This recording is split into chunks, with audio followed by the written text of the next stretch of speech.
Miyapur police station పరిధికి చెందిన ఐశ్వర్య అనే మైనర్ బాలిక సంఘటన అయితే ఇప్పుడు సంచలనంగా మారింది. అయితే తన హత్య ఇప్పుడు చాలా వైరల్‌గా అయితే మారింది. సో, అసలు ఎలా జరిగింది ఏంటి అనేదైతే మనం చూసుకున్నట్లయితే గనక ఉప్పుగూడకి చెందిన ఒక వ్యక్తితో ఇన్‌స్టాగ్రామ్‌లో పరిచయం ఏర్పడి సో, అతనితో లవ్‌లో పడి దాని తర్వాత అతను ఏమన్నారంటే, "నేను నిన్ను పెళ్లి చేసుకుంటాను. నేను నిన్ను చాలా లవ్ చేస్తున్నాను. నిన్ను చాలా ఇష్టపడుతున్నాను" అని చెప్పేసి తననైతే మోసం చేయడం జరిగింది. దాని తర్వాత ఆ మాటలు నమ్మి ఐశ్వర్య అనే వ్యక్తి అయితే తన దగ్గరికైతే వెళ్ళడం జరిగింది.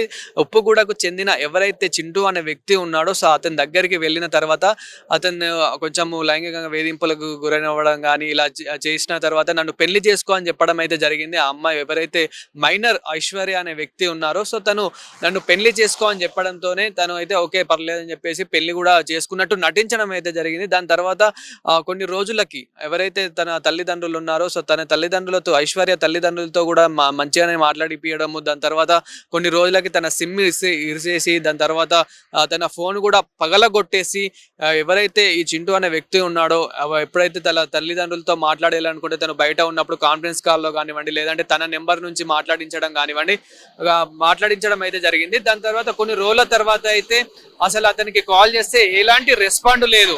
ఆ అమ్మాయితోని ఎలాంటి మాట్లాడించడం లేదు. గత 20 రోజుల నుంచి అయితే ఇలా జరుగుతూ ఉంది. అయితే ఆళ్ళమ్మ వాళ్ళ ఎవరైతే ఇప్పుడు ఐశ్వర్య వాళ్ళ తల్లిదండ్రులు ఎవరైతే ఉంటారో, ఆ తల్లిదండ్రులకైతే కొంచెం అనుమానం వచ్చేసి పరిధిలో మియాపూర్ పోలీస్ స్టేషన్‌లో అయితే ఈ కంప్లెయింట్ ఇవ్వడం అయితే జరిగింది. దాని తర్వాత మియాపూర్ పోలీస్ వాళ్ళైతే ఈళ్ళు అదుపులోకి తీసుకొని చింటూ అనే వ్యక్తితో పాటు ఇంకా స్నేహితులు చింటూ స్నేహితులు ఎవరైతే ఉన్నారో వాళ్ళని అదుపులోకి తీసుకొని ఎంక్వైరీ చేయగా ఇక్కడ ఏదైతే మనకిక్కడ తుక్కుగూడలో ఉన్న కంపెనీ ప్లాస్టిక్ కంపెనీ ఏదైతే ఉందో ఇక్కడ మనం చూడొచ్చు. ఇప్పుడు ప్రస్తుతం అదే ఏరియాలో ఉన్నాము.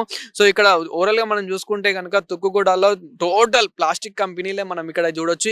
ఇక్కడ వచ్చేసి ఈ పరిధిలో అయితే మృతదేహాన్నయితే అంటే ఉప్పుగూడలో చంపి ఇక్కడ తుక్కుగూడలో అయితే పడేసామని చెప్పి వాళ్ళే ఒప్పుకున్నారు. అయితే మృతదేహాన్ని చంపిన తర్వాత ఇప్పుడు వారం రోజుల పాటు ఇదే ఏరియాలో ఉన్నట్లయితే మనకు తెలుస్తుంది. సో, ఈ ఏరియాలో మనం చూసుకున్నట్లయితే గనక ఎప్పుడైతే మృతదేహం దొరికిందో అంటే డెడ్ బాడీ దొరికిందో అలాంటి ఆ సమయంలో మనం చూసుకున్నట్లయితే మొత్తం కుళ్ళిపోయి అంటే డీహైడ్రేషన్ అయిపోయి జస్ట్ ఓన్లీ మనకి కేవలం ఆ బోన్స్ ఇంకేదైతే కొంచెం స్కిన్ ఉంటుందో అదే దొరికిందన్నమాట. అది దొరికిన దాని తర్వాత ఏదైతే మనకి ఇక్కడ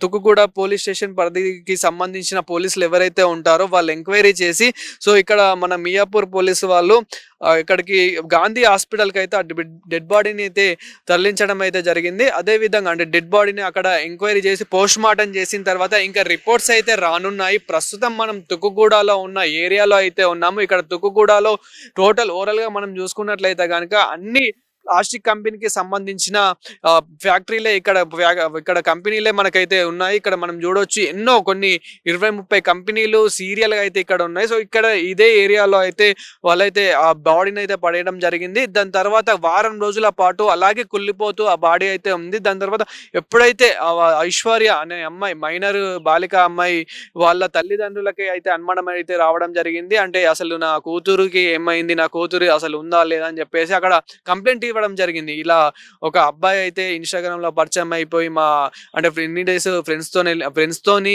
నేను కలవడానికి వెళ్తున్నా అని చెప్పి ఎళ్లి మ్యారేజ్ చేసుకోవడం జరిగింది. దాని తర్వాత అబ్బాయి కూడా మా ఇంట్లో ఒప్పుకోలేరు. అందుకే మేము ఇలా పెళ్లి చేసుకున్నాము. మిమ్మల్ని ఎలాంటి డిస్టర్బెన్స్ చేయొద్దు. మేము హ్యాపీగానే ఉన్నామని చెప్పేసి మాట్లాడడం జరిగిందంటూ ఆళ్ళ తల్లిదండ్రులు అయితే మాట్లాడడం జరుగుతుంది. దాని తర్వాత నార్మల్‌గా అప్పుడప్పుడు కాల్ చేపించడం జరిగింది. సరే అమ్మ అయిందేదో అయిపోయింది. ఈ దీపావళికైనా మా ఇంటికి రాండి అని చెప్పేసి వాళ్ళు కాల్ చేస్తే ఓకే ఆంటీ నేను తీసుకొస్తానని చెప్పేసి అతను కూడా చెప్పడం జరిగింది. ఎవరైతే చింటూ అనే వ్యక్తి ఉంటారో నేను కూడా ఇప్పుడు అమ్మాయిని తీసుకొనే వస్తా అని చెప్పేసి మాట్లాడడం అయితే జరిగింది. కానీ ఈ ఈ గత ఈ వారం రోజుల్లోనే అసలు ఏం జరిగింది? మరి అప్పుడు తీసుకొస్తా అని చెప్పి అదే తెల్లారే మళ్ళీ తననైతే చంపేసి అంటే తనని మర్డర్ చేసేసి ఎక్కడో ఇట్లా ఈ ఈ పరిసర ప్రాంతాల్లో అయితే పడేయడం జరిగింది. అసలు ఎందుకు జరిగింది అని ఎంక్వైరీ చేస్తే గనక తనేమంటున్నాడు అనంటే నాతోనే కాకుండా తను ఇంకో వేరే వాళ్ళతో కూడా సంబంధం పట్టుకుందన్నట్లు అతను మాట్లాడుతున్నాడు. కానీ ఇది ఎంతవరకు నిజానిజాలేంటి అనేది ఇంకా ఎంక్వైరీలో అయితే తెలియనుంది. సో, అతనికి కూడా శిక్ష పడాలని జెప్పేసి ఎవరైతే ఐశ్వర్య తల్లిదండ్రులు ఉన్నారో వాళ్ళు గూడా కోరుతున్నారు. సో, ప్రస్తుతం మనం ఇక్కడ తుక్కుగూడలో అయితే ఈ ఏరియాలో కూడా చూడొచ్చు. పరిసర ప్రాంతాల్లో గూడా మొత్తం ఓవరాల్‌గా మనం ఎక్కడ జూసుకున్నా గానీ ప్లాస్టిక్ కంపెనీలే ఉన్నాయి. సో, ఇక్కడే మృతదేహాన్నయితే పడేసినట్లయితే మనకైతే తెలుస్తుంది. సో, చూస్తున్నాం గదా! అంటే ఇలాంటివి గూడా జరగొద్దు అని జెప్పేసయితే చాలామంది పోరాడుతున్నారు. అదే విధంగా ఇంకొక అమ్మాయికి ఇలాంటిది జరగొద్దు అని జెప్పేసి వాళ్ళ తల్లిదండ్రులు గూడా డిమాండ్ జేస్తా ఉన్నారు. అతనికి గూడా శిక్ష పడాలని జెప్పి వాళ్ళ తల్లిదండ్రులు డిమాండ్ జేస్తున్నారు.